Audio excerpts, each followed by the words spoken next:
सत्संग अष्टमी नवरात्रि का 8वां दिन।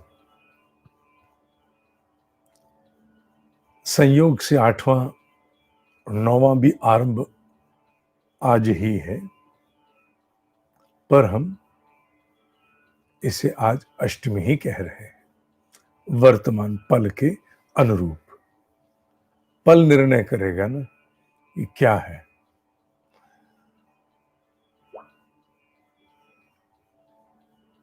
अष्टमी मां महागौरी,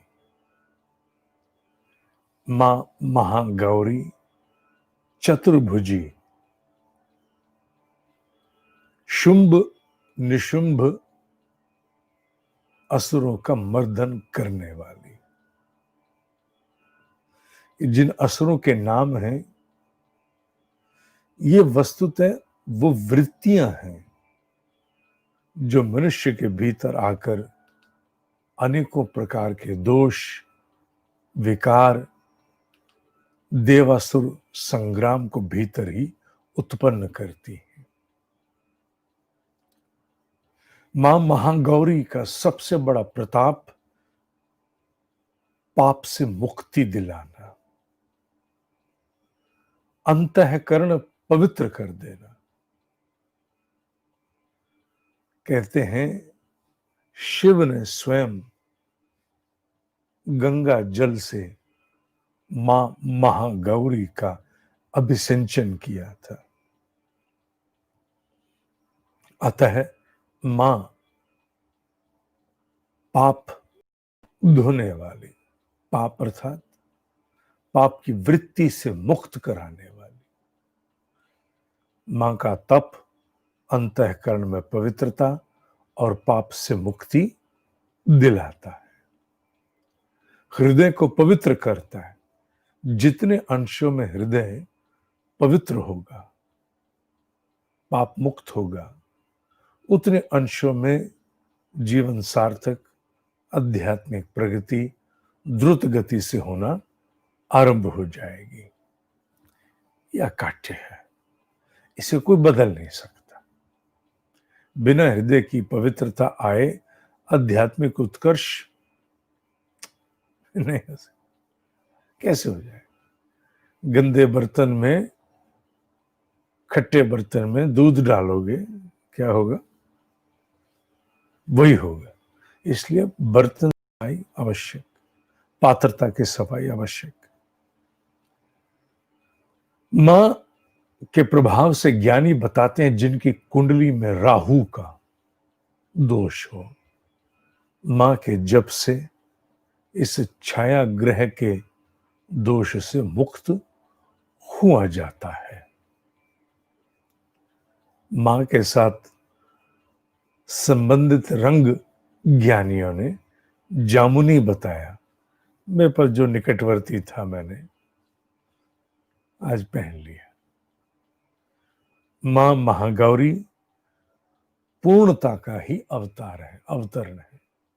इसीलिए अष्टमी के दिन बहुत से लोग कन्या पूजन करके और अपने नवरात्रि पूर्ण करते हैं। और ये दोनों दिन किसी विशेष चक्र से संबंधित नहीं है, समूचा अस्तित्व। क्योंकि हमारे साथ ये एक रहस्य है जिसकी बात फिर करेंगे। मनुष्य के कपाल से 4 अंगुल ऊपर दिव्य सत्ता की उपस्थिति वहां बताई गई है। यूं तो जीवात्मा ईश्वर का निवास हृदय गुहायाम है, पर 4 अंगुल ऊपर एक विशेष उपस्थिति बताई गई है। इसलिए मां का ध्यान हम आज सिर से 4 अंगुल ऊपर की तरफ कर रहे थे। मां अष्टमी के दिन पूर्णता की ओर कदम उठ चुके। जहां पाप मुक्ति वहां पूर्णता की ओर आगे कदम बढ़ गए। आज के लिए इतना ही। लेख dinesh.g.com JI जलंधर इंडिया पर प्रकाशित कर दिया गया है, मां पर। जहां तक यज्ञ का प्रश्न है, कल कुछ मेल आई, इसका अर्थ है वो लोग प्रातः ध्यान में नहीं आते। बता दिया गया था कि हम लोग, क्योंकि अनुष्ठान भी साथ साथ लोगों के चल रहे हैं, माला भी है, तो नवमी के दिन ही हम प्रातः कल 7:41 तक नवमी है। अतः हम नवमी के पलों में ही अपना यज्ञ पूर्ण करेंगे। जिन्हें आज माला अपनी करनी है वो 2 बार बैठे, सुबह बैठे, शाम को बैठे, थोड़ी सी बचा लें, थोड़ी सी बचा के कल प्रातः ध्यान के बाद फटाफट उसे पूर्ण करें। 6:50 पर लाइव होगा। लिंक सभी मॉनिटरिंग कार्यक्रम के साधकों को परोस दिया जाएगा। यूट्यूब पर भी लिंक रहेगा। पूजा के लिए, यज्ञ के लिए क्या चाहिए? केवल केवल केवल अपनी उपासना स्थली पर बैठना, थाली लेना थोड़ी बड़ी सी, एक दीपक लगाना, उसमें 5 हो तो 5 लगा लेना, मैं 1 लगाऊंगा। एक दीपक लगाना, साथ में अक्षत, रौली, थाल में स्वस्ति अथवा ओम बना लेना पहले से ही। रौली, अक्षत, 2 पात्र जल के, एक सूर्य को अर्घ देने के लिए, दूसरे में चम्मच आवश्यक है, जूठा नहीं करना उसे, क्योंकि वही चरणामृत बन जाएगा।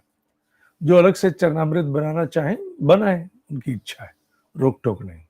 कोई फल रखना चाहे रखे, फूल रखना चाहे रखे, पर मैंने इसलिए नहीं कह रहा क्योंकि आजकल के इन दिनों में आना जाना कम है, इसलिए अक्षत पर्याप्त है। अक्षत लेके बैठ जाएं, बस सब कुछ उसी के द्वारा मैं यहाँ से ऑनलाइन कराऊंगा। 6:50 पे आरंभ करेंगे। पूरी चेष्टा रहेगी कि 6:41 से पूर्व हमारी पूर्णाहुति हो जाए। कुंड यज्ञ की आवश्यकता नहीं है। हम इसी प्रकार दीपकों के द्वारा यज्ञ को ब्रह्म ऋषि के अनुरूप संपन्न करेंगे। अतः इसके विषय में मेल भी सभी मॉनिटरिंग कार्यक्रम के साधकों को आज भेज दी जाएगी। आप सब मेरे साथ जुड़ेंगे। इसके मंत्र इत्यादि भी पहले भेजे गए हैं, फिर दोबारा से मैं एक बार अटैच करके सबको भेज दूंगा। मैं आज के लिए इतना ही। ओम शाह। आज कर्म योग का परिचयात्मक भाग 5 भी शाम को 7 बजे प्रसारित होगा, उसके लिंक अलग जाएंगे। ओम ही सत्य है, ओम ही सत्य है, ओम ही सत्य है।